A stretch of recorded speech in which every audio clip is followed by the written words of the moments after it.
Alors, nous allons continuer sur notre série Triompher des sept ennemis de la royauté, n'est-ce pas? Alors, dimanche dernier, nous avons touché le deuxième type d'ennemi. Le premier type d'ennemi que nous avons vu, c'était Goliath. Et nous avons dit qu'il y a des esprits qui vont travailler dans ta vie et qui vont se présenter comme un Goliath contre toi. Et le but du diable en amenant des événements de type Goliath, c'est de tuer le don que Dieu a mis dans ta vie. Le potentiel que Dieu a mis en toi, le Goliath intimidait. Donc c'est l'esprit d'intimidation, l'esprit de peur. Toute personne, même bien appelée, a accompli des choses. Si l'ennemi arrive à t'effrayer par rapport à la chose que Dieu a voulu que tu accomplisses, tu ne vas pas bouger. Ta vie va rester au même niveau. Goliath stoppe ta vie, il empêche que tu progresses et il rend tes années monotones. Et tu as l'impression de tourner en rond, tu as des rêves, tu n'oses pas les affronter parce qu'à l'intérieur de toi, il y a de la peur, tu es intimidé. Un homme de Dieu comme Timothée, par exemple, Paul, à un moment donné, lui parle. Il dit, tu as reçu un don et tu dois l'exercer, tu dois parler de Jésus. Mais il dit, nous n'avons pas reçu un esprit de timidité pour être dans la crainte. Bien qu'il avait été, on l'avait prié pour lui qu'il reçoive le don, Timothée n'arrivait pas à s'exprimer parce que le Goliath, chaque fois il voyait les gens, il avait peur. Et puis l'appel de Dieu sur Timothée était totalement paralysé. Et c'est comme ça, beaucoup de personnes peuvent se retrouver bloquées dans leur destinée à cause des ennemis de type Goliath. Amen. Donc, et nous avons dit que quand tu tues Goliath, tu rentres littéralement dans ta destinée. Tu commences par manifester le fruit réel pour lequel tu as été appelé. Et c'est lorsque David a tué Goliath qu'on a vu, on dit, waouh, voici quelqu'un qui peut nous sauver. Chaque fois que tu vas au-dessus de tes peurs, tu les affrontes. Goliath, comme j'ai dit, on affronte Goliath. Voilà, et on résiste à Goliath. Ce qui te fait peur là, c'est ce que tu dois même affronter. Dès que tu finis de tuer cette peur-là, tu vas voir que ta vie change en même temps, ça passe à un autre niveau. Alléluia. Dis avec moi, j'affronte mes Goliaths. Tout ce qui me fait peur doit rencontrer la puissante main de Dieu. Dans le nom de Jésus. Et nous avons introduit le deuxième type d'ennemi de la royauté. Donc après que David ait tué Goliath, l'ennemi qu'il va rencontrer, c'était Saül. Et nous avons placé Saül comme le type d'ennemi que l'ennemi suscite au travers des autorités, bon pas des autorités, des pères. Ok, Saül était un père. Et dans le livre de Éphésiens chapitre 6, versets 2 à 3, ce n'est pas que ces pères vont forcément, ou ce père, ton papa, celui que Dieu te donne comme père, va forcément te combattre sciemment. Mais l'ennemi peut susciter des adversités venant de tes propres parents afin de t'amener à faillir, à tomber. Et lorsque tu vas avoir la mauvaise attitude vis-à-vis de quelqu'un qui est pour toi un père, l'ennemi pourra dire cette personne-là, en fait, il va te priver d'une grande bénédiction. Alléluia. La grande bénédiction par rapport aux ennemis de type Saül, quand le diable envoie ça, c'est de t'empêcher de te lever. La promotion, l'élévation vient lorsque tu triomphes des ennemis de type Saül. Alléluia. Dans le livre de Éphésiens chapitre 6, versets 2 à 3, qu'est-ce que nous lisons? Honore ton père et ta mère.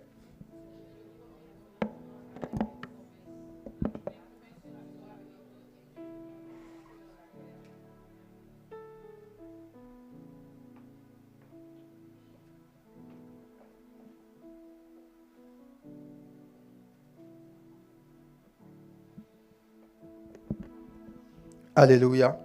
Amen. Donc la Bible dit, honore ton père et ta mère. C'est quoi le premier commandement? Dis avec moi le premier commandement.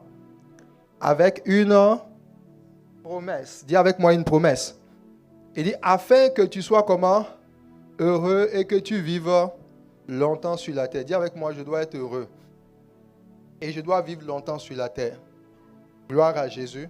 Donc, honorer ton père et ta mère, c'est avoir de bons sentiments vis-à-vis de ton père et ta mère. Honorer ton père et ta mère, c'est de prendre soin de tes parents, physiques comme spirituels. Je vous ai donné mon exemple dimanche dernier. Je vous ai dit, par exemple, avant que mon papa ne parte, j'ai toujours, c'est-à-dire à la limite, tu dois pouvoir, si tu travailles déjà, tu dois pouvoir prendre en compte l'aspect financier, matériel de tes parents.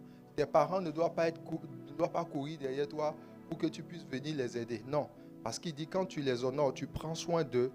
Il y a une promesse qui est attachée à ceux-là qui prennent soin de leurs parents.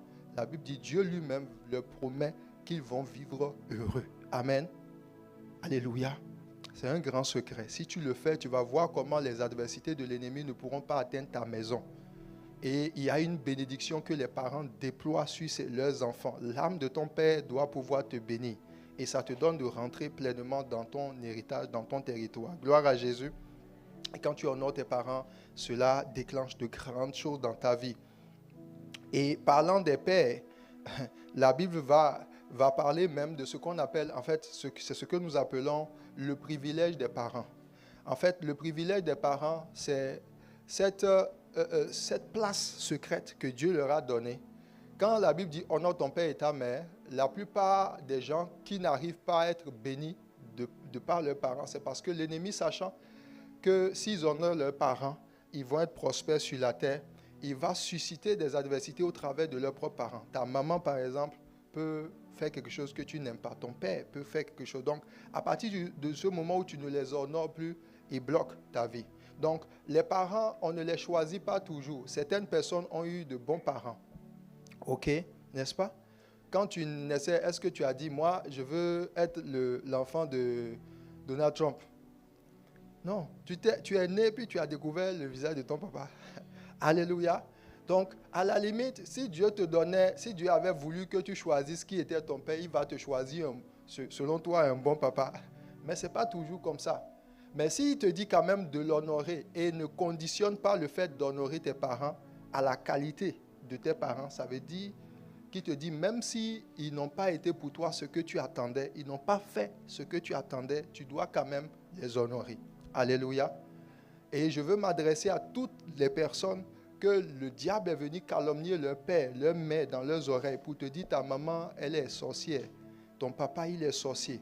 Il ne faut pas tomber dans ce piège-là du tout. Alléluia. Il ne faut même pas. Parce que s'il fait en sorte que tu commences par parler mal de ton père ou de ta mère, même si ce que le diable t'a dit est avéré, et que tu commences par calomnier, tu n'honores plus toi-même, tu tombes sous sa réclamation. Alléluia. Ce qui peut faire d'une personne qu'elle soit sorcière, c'est juste un esprit. On le chasse comme tout autre démon. Mais la personne elle-même, tu ne peux pas la déshonorer, non. À partir du moment où il est ton papa, à partir du moment où elle est ta maman, tu dois l'honorer. Voilà, tu ne peux pas l'appeler et puis dire, papa, qu'est-ce que tu fais? Tu es ceci, tu es cela. Insulter ton père, ne même pas décrocher à son appel. Alléluia. Il y a des gens comme ça qui fuient carrément, qui ne donnent pas de nouvelles à leurs parents parce que, soi-disant, leurs parents est sorcier ou sorcière. Non. Si tu peux, toi qui as reçu Jésus, toi qui as le Saint-Esprit, tu as si peur d'un sorcier, c'est le sorcier qui devait avoir peur de toi. Alléluia. Si même, on dit, dans l'honneur, tu vas même, par exemple, chaque mois ou bien l'année, tu dis, bon, je fais un cadeau à mon papa, un cadeau à ma maman. Il y a des gens qui n'arrivent même plus à envoyer de cadeaux à leurs parents parce qu'ils se disent, la dame là, si elle prend ça, là où elle va amener ça, ça va lutter contre moi. Frère, ça ne va pas fonctionner comme ça. Alléluia. Même s'il est dans toutes sortes de traditions mauvaises, tu achètes ton présent, ou si tu veux faire un Interac, prie sur l'Interac. Avant d'envoyer, achète le présent, prie dessus, et puis tu envoies. Ça dit que la personne, même quand elle reçoit comme ça, la manière dont ça brûle même. Alléluia. Voilà. Si toi tu as peur de recevoir un cadeau empoisonné de tes parents, et ça, quand ça arrive, tu n'as même pas envie de garder ça dans ta maison. Quand est-ce que toi tu as fait un cadeau et tu as envoyé, et puis les gens ont eu des problèmes avec ce que tu as fait, tu as envoyé. Parce que toi aussi tu as la capacité. Alléluia. Donne un bon amen à Jésus. Dis avec moi, je dois honorer mes parents. Alléluia. Alors, ça c'était le premier sous-point pour triompher des ennemis de type Saül. Le deuxième sous-point, c'est que pour triompher des ennemis de type Saül, tu dois être obéissant à tes maîtres. Dis avec moi, je dois être obéissant à mes maîtres. Alors, souvenons-nous, les ennemis de type Saül, quand ils arrivent contre ta vie, c'est pour t'empêcher de connaître la promotion. Donc, dans ta vie, souvent, il y a des périodes où tu dois avancer, tu dois progresser. OK? De nouvelles choses doivent arriver, que ce soit professionnellement, académiquement, sur le plan social, même au niveau de ton service à l'église. Il y a des fois, Dieu te choisit pour te faire aller de l'avant. Mais si sur ta vie, il n'y a pas une grâce d'élévation, tu ne pourras pas monter. Tu vas toujours rester au même niveau parce que l'élément qui te fait monter, c'est ton attitude vis-à-vis des gens qui sont au-dessus de toi. Alléluia. Dont tes parents en premier. Donc, s'il y a quelqu'un ici, ne quitte pas ce culte-là et si tu as des problèmes avec tes parents et puis tu ne règles pas cela. Si tu as besoin que je t'aide parce que tu as subi des abus dans ton enfance, c'est tellement ce que papa a fait ou bien tes parents ont fait, ça t'a profondément blessé et tu vois que ton âme est attristée, tu peux chercher à venir me voir et puis je vais prier pour toi. Alléluia. Mais tu dois guérir de ça. Si tu ne dois pas laisser cette âme-là à l'ennemi dans tes mains, sinon ça va beaucoup te fatiguer sur la terre. Il y a des prières même que tu vas faire pour que, je vous ai dit, pour que ça puisse franchir le premier ciel pour aller vers Dieu. Si tu n'es pas en bon terme avec tes parents, tes prières ça ne traversera pas le ciel. Et quand c'est comme ça, tu peux trouver que ta vie est frustrée pendant longtemps. Tu as fait connaître des choses à Dieu, mais la Bible dit que si tu n'honores pas tes parents, tu ne pourras pas être épanoui. Mais le travail que tu demandes là, c'est important. Ça va participer à ton épanouissement.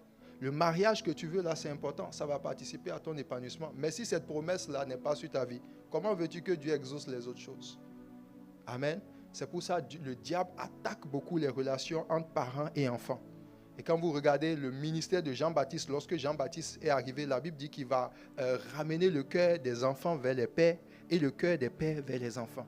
Donc Jean a compris que même pour que les gens puissent recevoir le ministère de Jésus-Christ, il fallait que dans l'atmosphère, il règle les problèmes de malédiction par rapport au fait d'être épanoui.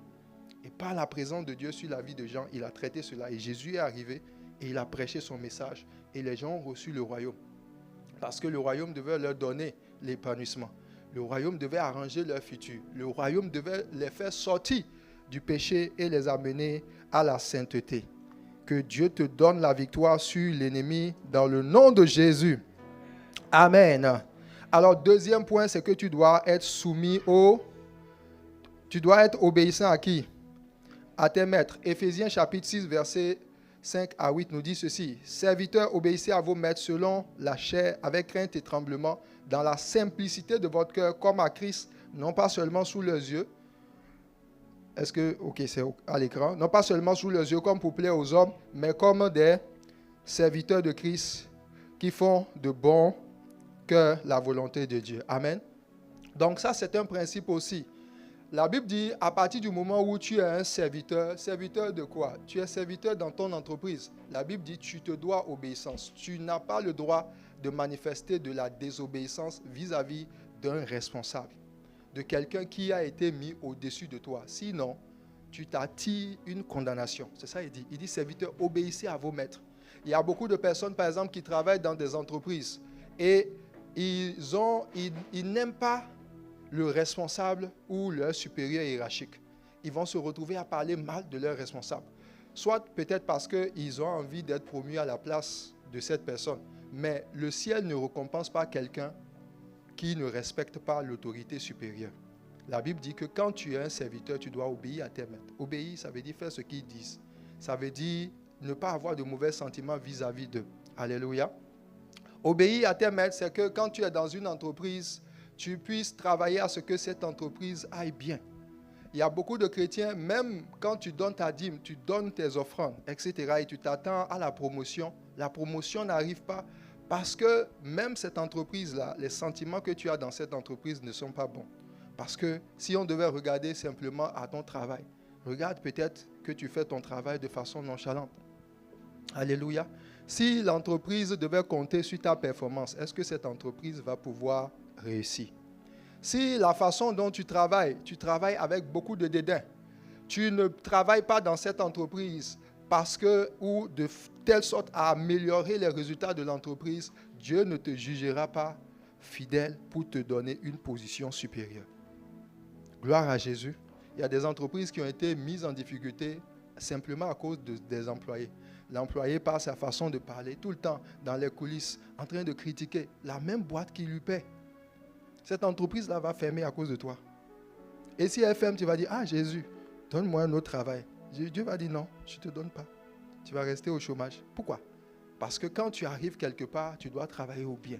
Si tu ne travailles pas à ce que ce qui est devant toi ou ce qui appartient à autrui soit élevé, soit gardé, soit préservé, la main de Dieu ne te donnera pas la promotion.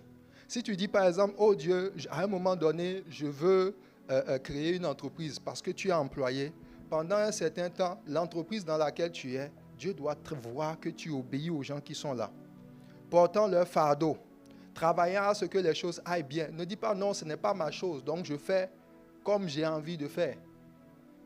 Ne va pas en retard au travail. Si tous les employés doivent aller en retard à leur travail, l'entreprise va fermer. Tu dis non, tant que moi on me paye, ça va. Non. La Bible dit à celui qui n'est pas fidèle dans ce qui appartient à autrui, on ne lui donne pas quoi? Ce qui est à lui. Donc quand tu dis Seigneur, moi je veux ouvrir mon entreprise, il y a certaines personnes même qui font des prières à Dieu comme ça, ils disent Seigneur, envoie la grâce pour que vraiment je suis fatigué de travailler pour les gens.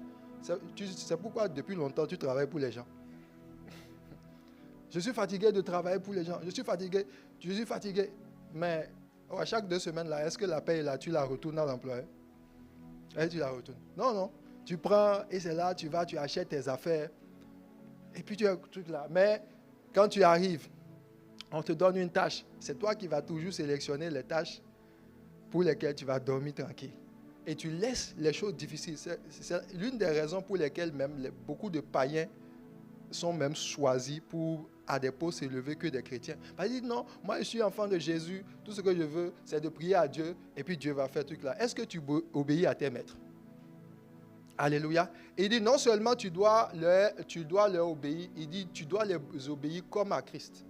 Tu dois les obéir comme à Christ. Pas de façon hypocrite où quand la personne est là, c'est là maintenant tu manifestes l'obéissance. Mais lorsque tu es seul, tu fais les choses comme tu veux. Non.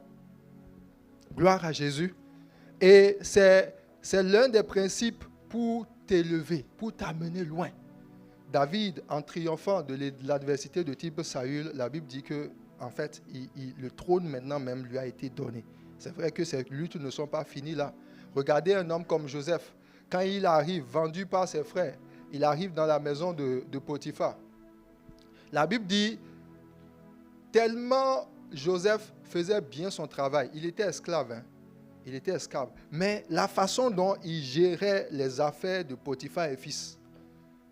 Potiphar lui-même voit que dans son entreprise là, le taux de croissance est extraordinaire. La Bible dit que Potiphar, quand il a vu cela, il s'est rendu compte que Dieu faisait prospérer son entreprise à cause de Joseph.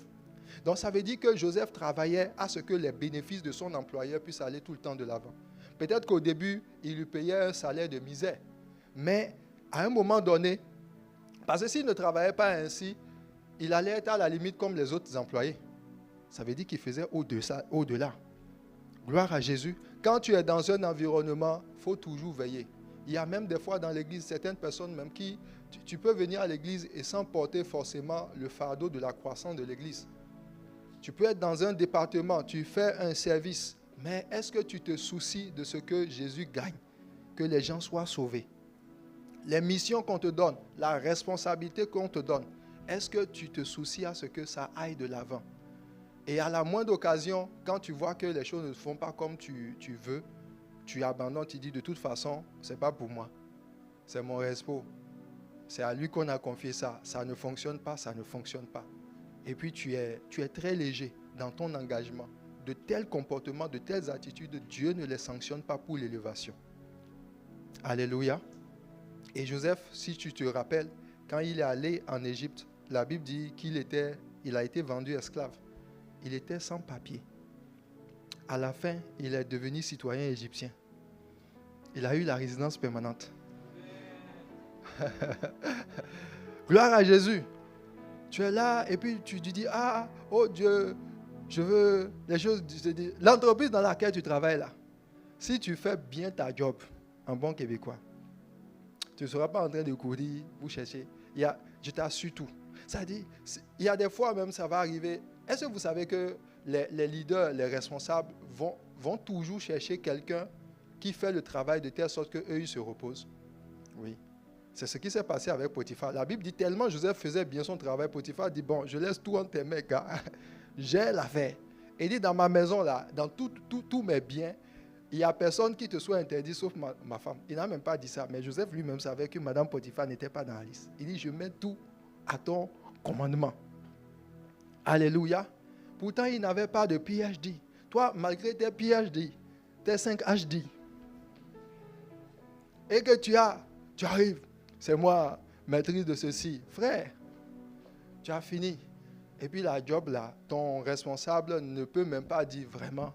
Le jour même, à la limite, le simple fait de penser te renvoyer, ça doit faire peur à ton supérieur. Mais si on peut te faire, et puis personne ne sent que tu étais là même. Pourtant, tu as fait 2 ans. Et puis on peut te renvoyer comme si de rien n'était. Ça veut dire que tu n'apportais aucune plus-value à l'entreprise. Et dans les temps dans lesquels nous sommes, les gens vont chercher des gens qui sont des Joseph. Alléluia. Et quand tu as cette fidélité-là, tu obéis. Il ne faut pas chercher forcément à obéir au PDG. Non. Tu es au service à la clientèle. Celui-là qui vient te dire, fais ceci, balai là. Il faut même l'anakazo. Alléluia. Il ne s'agit pas de vénérer ton responsable. Non, c'est de la fidélité. C'est le fait d'obéir, de faire ce qu'il te dit. Parce que généralement, puisque lui, il est dans un environnement, il a des comptes à rendre. Éventuellement, son poste, c'est l'un des postes avant un autre poste encore plus supérieur. Et puis, si tu es fidèle, même s'il n'a pas les qualifications que tu as, il pourra parler bien de toi en faveur, au niveau de ses supérieurs. Et le temps va venir, quand il va vouloir même choisir quelqu'un, il dit, bon, il ne faut même pas aller faire recrutement ailleurs. Mon gars, là, on va lui payer les études. On va lui donner le salaire qu'on n'a donné à aucun autre employé. Parce qu'on voit que tu es quelqu'un d'obéissant. Alléluia. Dis avec moi, Père éternel, donne-moi d'être obéissant. Donc, à ce niveau, c'est quel type d'obéissance à qui? À ceux qui sont nos maîtres. Donc, quelqu'un qui est au-dessus de toi, dans n'importe quel domaine, à l'église. Fais bien ton travail sous ton responsable. Dans ton lieu de travail, fais bien ton travail sous ton superviseur. À l'université, ton directeur d'études ne vient pas lui balancer les papiers, dis-toi, occupe-toi. Non. Fais bien tes rapports, ta rédaction. Fais-le très bien. Et envoie. Gloire à Jésus. Certains d'entre vous, vous n'allez même pas finir l'université quand le professeur va dire, de tous les étudiants que j'ai eus là, toi là, alléluia. Voilà, il y a des gens comme ça, des fois, il m'arrive de voir ça. C'est-à-dire que la personne doit t'envoyer un rapport. Et puis, il envoie le rapport, il ne met même pas de mots dessus. Hein? Un fichier. Et puis, tu n'envoies pas courrier comme ça. Bon, d'accord. J'ai bien reçu. Amen, amen. Mais l'attitude déjà montre si on peut te confier de plus grandes choses. Et la façon dont si par exemple ton directeur de recherche t'a donné un travail, tu le fais. Il t'a donné un délai. Travaille à faire le travail là avant le délai qu'il t'a donné. Même si ce n'est pas parfait, tu le lui envoies. Bonjour monsieur, j'ai travaillé sur ce que vous m'avez demandé. Voici le rendu. J'attends vos correctifs. Avec beaucoup d'humilité. Au début, il ne va pas forcément te dire quelque chose. Hein. Il va regarder, il dit merci, etc. Et tu fais le travail. Tu es fidèle comme ça. La manière dont Dieu va t'ouvrir les portes, toi-même tu seras surpris. Alléluia. La Bible dit beaucoup de gens programment leur bonté, mais un homme fidèle, qui le trouvera? Ça veut dire la bonté là, c'est tout ce que tu as et tu penses que c'est bien. Mais ce que les hommes cherchent pour te démarquer de la foule, c'est ta fidélité, ta capacité à être fidèle. Dis avec moi, Seigneur, fais de moi quelqu'un de fidèle. Dans le nom de Jésus.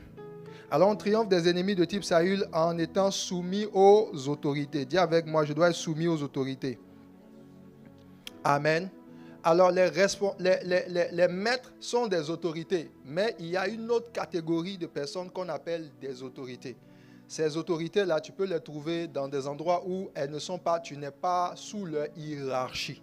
Ok? Un maître, tu es littéralement sous sa hiérarchie. Alléluia. Et pendant que je parle, je vois l'Esprit de Dieu me conduire. certaines personnes tombent sous l'aspect de l'obéissance au maître à partir du moment où des fois ils se retrouvent sous des personnes qui pensent que ces personnes ne sont pas suffisamment qualifiées, ou tu penses que tu es mieux qualifié que celui qu'on t'a donné comme responsable. Il ne faut pas tomber dans ce piège-là. Si tu tombes dans ce piège-là, le ciel va te fermer, c'est-à-dire le ciel sera fermé sur toi. Dieu ne va pas te donner même des gens qui seront toujours mieux que toi. Non, il va te donner des gens même où tu connais même peut-être même plus qu'eux. Parce que l'obéissance, ce n'est pas lié à qui la personne est. L'obéissance, c'est simplement au grade que la personne a. Voilà. Il dit, sois soumis à ton maître. Il n'a pas dit ton maître est mieux que toi. On rend gloire à Dieu lorsque ton responsable est un peu plus avancé. Ça t'aide, n'est-ce pas?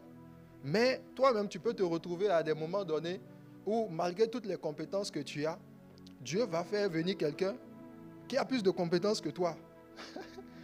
Et parce que cette personne a plus de compétences que toi, est-ce que tu vas accepter que la personne te désobéisse? N'est-ce pas? Est-ce que tu vas accepter?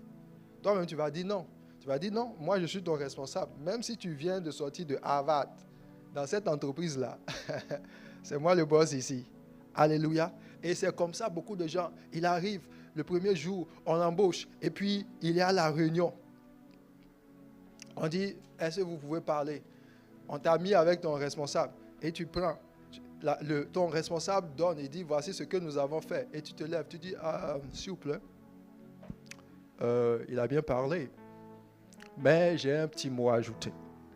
Dans le rapport, c'est moi qui ai fait 90% du travail.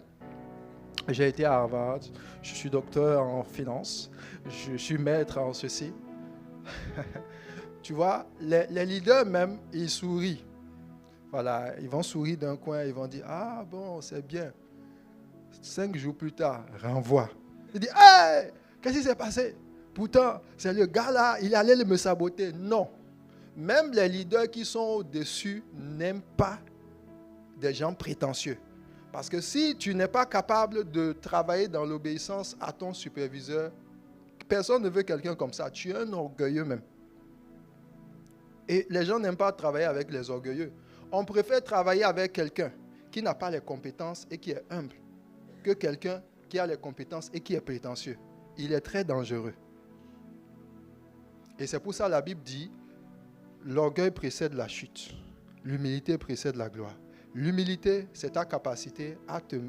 L'humilité fait toujours allusion à quelqu'un qui est doux, qui est soumis. Alléluia. Et l'un des pièges de l'humilité, c'est tout ce que tu as qui te donne de la valeur. Toute capacité que tu as, que tu peux percevoir. On bénit Dieu pour les capacités que tu as, mais à partir du moment où tu tombes dans une hiérarchie, il faut faire descendre tes capacités. Parce que l'hiérarchie, l'ordre, c'est un autre level. Alléluia. Et le pouvoir ne répond pas aux capacités. Le pouvoir répond aux capacités, aussi à l'autorité. Gloire à Jésus. C'est pour ça que vous allez voir, quand vous allez dans le domaine de l'armée, vous allez voir des fois les gens, il y a des gens qui sont baraqués. Le gars, il fait le crossfit. Il est tout le temps à la salle de gym. Tu vois ses biceps, il est baraqué comme ça. Et puis c'est lui, il arrive, il porte son uniforme, même tu dis, ouais, ça c'est un militaire. Et puis il y a un petit homme. Lui, il ne va pas à la salle, il arrive. Dès qu'il rentre, à vos autres. Et tu dis, mais il peut le taper, le petit là. Mais ce n'est pas une question de il peut. Les grades qui sont sur lui, tu as intérêt à te calmer. Parce que sinon, on va te discipliner. On va te montrer que la force seule ne suffit pas, il faut l'autorité. C'est pour ça que Jésus, parlant de lui, il dit tout pouvoir, toute autorité m'a été donnée dans le ciel et sur la terre. Il dit en mon nom, tout genou fléchit. Quelle que soit la force de ce genou, à partir du moment où le ciel même a dit Jésus, le nom de Jésus a été mis au-dessus de tout nom, dès qu'on dit Jésus, le genou doit fléchir. Alléluia. Donc, dans ta vie, l'élévation est toujours liée à ta capacité à être soumis à une autorité qui est au-dessus de toi. Dis avec moi, Père Céleste, aide-moi à me soumettre, afin que tu m'élèves au temps convenable, dans le nom de Jésus. Alors, les autorités, maintenant, on va parler des autorités qui sont liées aux affaires de la vie. Romains chapitre 13, verset 1. que toute personne soit soumise aux autorités supérieures, car il n'y a point d'autorité qui ne vienne de... Dis avec moi, il n'y a point d'autorité qui ne vienne de Dieu. Alléluia. Et les autorités qui existent ont été instituées de Dieu. Tite 3, versets 1 à 5. Rappelle-leur d'être soumis aux magistrats et aux autorités, d'obéir, d'être prêt à toute bonne œuvre. C'est pourquoi celui qui s'oppose à l'autorité résiste à l'ordre que Dieu a établi. Et ceux qui résistent attireront une condamnation sur eux. Amen. Donc, si tu te retrouves à être avec quelqu'un qui, dans son environnement, résiste à l'autorité qui a été mise, il faut fuir cette personne. Tu dis, chacun pour soi, Dieu pour tous. Tu cherches ta tangente et tu t'en vas. Parce que tu vas rencontrer souvent, lorsque tu pries par exemple pour un changement professionnel, l'ennemi, voyant l'ange de Dieu arriver pour te faire passer à un autre niveau, peut dire, bon, comment on peut faire que cette personne-là soit disqualifiée de ce nouveau level-là? Il va engendrer des événements autour de toi et il va te mettre avec des gens qui seront en train de calomnier, d'aller contre l'autorité. Et la Bible dit, quand quelqu'un laisse l'ennemi l'amener à aller contre l'autorité, il résiste à l'ordre que Dieu a établi. Et la Bible dit, il va s'attirer quoi? Une condamnation. Dis à ton voisin, c'est dans le Nouveau Testament. Alléluia. Donc, c'est des principes avec lesquels tu ne dois pas jouer. Tu ne dois pas jouer à ça. Tu as dit qu'à la limite, même si tu dis, ah non, moi je suis enfant de Dieu, je fais ce que je veux, et tu ne gardes pas ton cœur. Si David ne gardait pas son cœur vis-à-vis de Saül, Dieu allait lui-même le rejeter. Mais il a gardé son cœur. Parce qu'il a appris les principes. Alléluia. Et le passage qui suit va te montrer comment. Il dit ce n'est pas pour c'est pour une bonne action, ce n'est pas pour une bonne action, c'est pour une mauvaise que les magistrats sont à redouter. Il dit, veux-tu craindre l'autorité, fais le bien. Veux-tu ne pas craindre l'autorité, fais le bien et tu auras quoi? Son approbation. Le magistrat est serviteur de Dieu pour ton bien. Dis avec moi, il est serviteur de Dieu pour mon bien. Et dit, si tu fais le mal, crains, car ce n'est pas en vain qu'il porte l'épée, étant serviteur de Dieu pour exercer la vengeance et punir celui qui fait le mal. Et généralement, beaucoup de personnes même se mettent souvent à dos Dieu parce que l'ennemi est arrivé à leur donner un esprit de rébellion. Voilà, l'esprit de rébellion peut s'implanter dans ta vie très tôt parce que tu t'es retrouvé, le diable a utilisé des gens qui avaient été mis sur toi, peut-être qui ont eu des actions contre toi. Alléluia. Et tu n'as pas su digérer cela. Tu t'es senti opprimé, tu t'es senti lésé et puis ça t'a affecté. Et à partir de ce moment, tout ce que tu trouves sur ton chemin qui a une autorité, tu te rebelles. Il y a des gens comme ça, dès qu'ils sont dans un environnement, même si on leur donne un responsable, ils ne sont pas capables d'écouter même ce qu'on dit. Parce qu'il a un sentiment de rébellion, il est comme ça. Mais quand tu es comme ça, Dieu lui-même ne peut pas manifester sur toi l'autorité. De telles personnes, quand ils se retrouvent à avoir d'autres personnes sous leur responsabilité, les gens ne sauront pas marcher avec toi. Ils ne sauront pas marcher sous ton autorité parce que toi-même, tu es un contestataire. Alléluia. Tu as un esprit de rébellion. Tu t'opposes à presque tout, sans raison. Si tu vois que tu as un cœur comme ça, c'est un cœur rebelle, tu dois te repentir de ça. Et c'est ça, il dit, le magistrat, ce n'est pas en vain qu'il porte l'épée, étant serviteur de Dieu pour exercer la vengeance et punir celui qui fait le mal. On continue. Verset suivant. Il est donc nécessaire d'être soumis non seulement par crainte de la punition, mais encore par motif de conscience. C'est aussi pour cela que vous payez les impôts, car les magistrats sont des ministres de Dieu entièrement appliqués à cette fonction. Il dit, rendez ce qui leur est dû. L'impôt à qui est dû l'impôt, le tribut à qui le tribut, la crainte à qui vous devez la crainte et l'honneur à qui vous devez l'honneur. Gloire à Jésus. Alors, lorsque tu te retrouves sur le chemin et puis tu dis, bon, moi j'ai envie d'aller rapidement. Et puis tu vois le panneau de signalisation dit 50 km/h. Tu dis, non, de quel droit ils osent? Moi, je suis fils de Dieu. Je suis la fille chouchou de Dieu. Je viens à vase d'honneur. faut faire un petit sourire à ton frère. Des frères, ce qui va t'arriver, tu vas comprendre. Gloire à Dieu. Et c'est là, tu seras à 80 heures. Maintenant, tu vas voir une voiture venir. Parquez-vous. Et puis maintenant, tu dis, il vient avec ses lunettes bien fumées. Il dit, monsieur, on vous a surpris, en train de rouler à 80. Il dit, non, mais les gens là, ils sont pas, c'est du racisme. Frère, c'est pas du racisme. Tu n'as pas respecté. Ok? En fait, ce n'est pas que Dieu, ce qu'il est en train de faire, il est en train de toi-même t'apprendre à exercer l'autorité. Parce que si Dieu te donne l'autorité, la Bible dit la domination repose sur qui? Sur le Christ. Donc, si la domination repose sur le Christ et que toi tu es appelé à régner avec lui, et on règne, le roi exerce des décrets. Les choses qui sont sous ton pouvoir doivent pouvoir écouter ta voix et obéir à ce que tu dis. Mais à quel moment les choses vont obéir à ce que tu dis? C'est lorsque toi-même tu appliques que quand quelqu'un a autorité sur toi et il dit quelque chose, toi-même tu dois te soumettre. Donc Dieu t'apprend la soumission pour que les choses qui te donnent aussi de l'autorité, pour que les choses soient soumises. Donc il dit ici, les magistrats dans le monde, vous voyez, ils sont là, ils peuvent dire, on ne connaît pas Dieu. Dieu dit, avant que vous ne soyez, je fus. Alléluia. Donc, le policier n'a pas besoin de dire « je viens de la part de Dieu ». Non, à partir du moment où sur la terre, Dieu a permis qu'ils existent et qu'ils soient établis, il te donne une bonne contravention de $250. Et tu dis « ah, quand tu as pris la contravention, avant tu pensais qu'il allait te donner $80 et tu dis « bon ça, je vais payer ». Maintenant quand tu vois ça, $500. Et c'est là maintenant tu commences pas à chercher la solution. Dis à ton voisin « paye tes amendes ». Ça t'apprendra. Alléluia. Gloire à Dieu. Amen, amen. Donne un bon amen à Jésus. Donc ça, c'est le troisième point, respecter les autorités. Et ça fera en sorte que quand tu vas dans un endroit et tu vois qu'il y a quelqu'un qui a été élevé par Dieu, il ne faut pas chercher il faut honorer les gens selon le grade, le respect, l'honneur que Dieu leur a donné. Voilà, si tu le fais, tu es correct avec Dieu et Dieu va t'élever.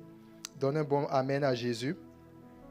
Alors, je touche le dernier point parce que je vais encore déclarer sur la vie de quelques personnes afin que des miracles s'accentuent cette semaine. Gloire à Jésus. Donc, le quatrième sous-point pour triompher de l'ennemi de Saül, c'est que tu triomphes de l'ennemi de type Saül en honorant ton conjoint. Alléluia.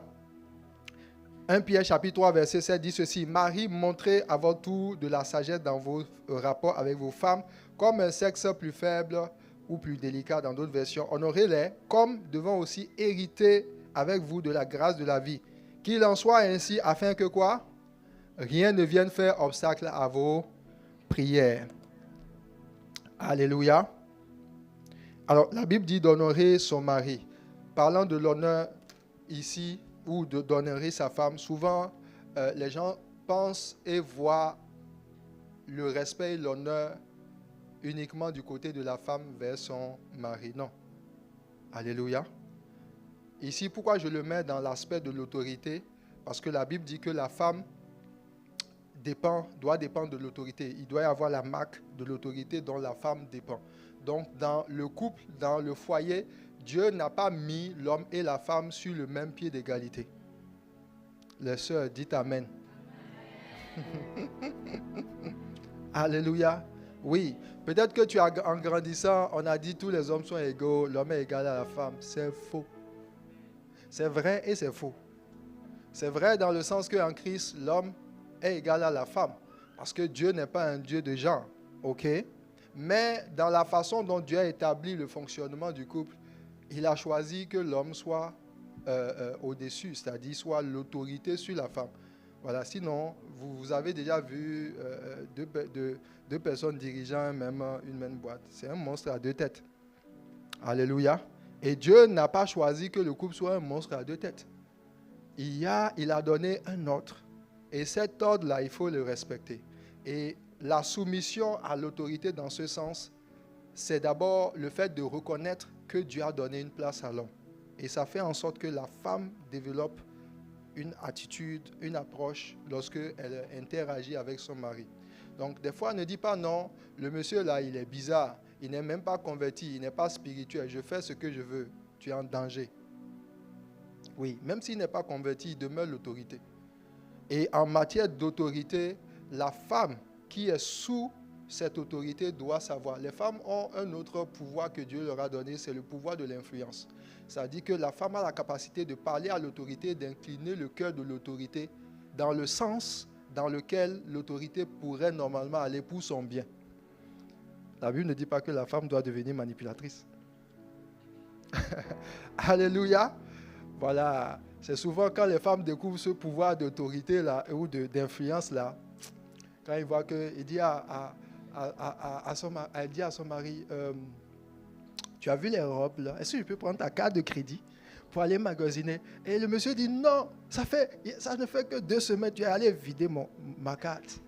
Et puis elle dit, ah bon, d'accord, on va voir. Mais on va voir là, il y a anguille sous roche. Donc le lendemain, vers 1h tardive, monsieur arrive sur le lit, 3 pantalons, avec ceinture, cadenas. Hey, c'est quoi? On va au camp militaire? Le monsieur, il est étonné. Elle dit, tu n'as pas compris? Donc le monsieur dit, ok, bon, si c'est ça, prends la carte. Ça, c'est de la manipulation. Alléluia. Tu n'as pas besoin de ça. Si tu sais comment manifester ton influence, tu as dit que l'homme même va te donner sa carte. Prends tout, je te donne. Alléluia. Mais il aurait fallu d'abord que tu comprennes où tu donnes à l'homme d'abord la place que Dieu lui donne. Et l'Esprit de Dieu maintenant va t'enseigner, va te dire, ce monsieur-là, voici comment il est, tout simplement. Et la raison pour laquelle il est en train de te refuser sa carte, c'est simplement parce qu'il a peur. Ok? Il a besoin que tu puisses parler avec lui et par la sagesse de Dieu, que vous puissiez traiter certains dossiers par rapport simplement à vos finances. Alléluia. Sinon, il n'y a aucun homme qui veut refuser quelque chose à sa femme. Parce que l'homme, lorsqu'il voit que... En fait, tout homme aime chouchouter sa femme même. Alors les sœurs, vous ne m'encouragez pas. Parce qu'il faut que les frères entendent ça. Alléluia. Voilà, tout homme a envie de prendre soin. Parce que la Bible dit, personne ne maltraite sa propre chair. Voilà. Quand, à partir du moment où quelqu'un est marié, on est marié, il y a une connexion. On est fortement liés. On est fortement liés. Des fois, même moi-même, je m'étonne. Il suffit des fois que mon épouse, elle dise quelque chose comme ça en passant. 3 heures plus tard, c'est déjà là. Kaya katobayaha. Les karos kaprada. Alléluia. Je sais que des fois, ça l'étonne même. Elle-même, ça la terrorise. Oui. Parce qu'elle voit, en fait, c'est ce qui se passe. Si tu comprends cela, ta vie de prière va devenir très redoutable. La Bible dit que l'homme ou le mariage, c'est le symbole de la relation que Christ a avec l'épouse. Lorsque tu es un intime de Jésus, il y a des fois simplement, tu dis, oh Jésus, j'aimerais ceci. Ah, Jésus est sur son trône, il dit, quoi? Mon épouse veut ceci. Et puis, il envoie sa parole, il envoie son ange. Et tu vois, les circonstances commencent par changer. C'est pour ça, si tu entends le son de ma voix, et si tu crois, d'ici la fin de l'année, si tu n'as pas de maison, reçois ta maison dans le nom de Jésus-Christ. Alléluia. Si tu crois, cela va t'arriver. Alléluia. Alors, on va se tenir debout et on va prier. Merci Saint-Esprit de Dieu. Et je veux prier pour toi par rapport à tout cas que tu as en ce moment. Par rapport à tout cas que tu as en ce moment. Tu vas élever la voix et tu vas parler à Dieu en ce moment. Lero osha aradi aranos que va anta credos cobrahates. Eleiro shanaman de l'eglise heste. Shakure in the red hata.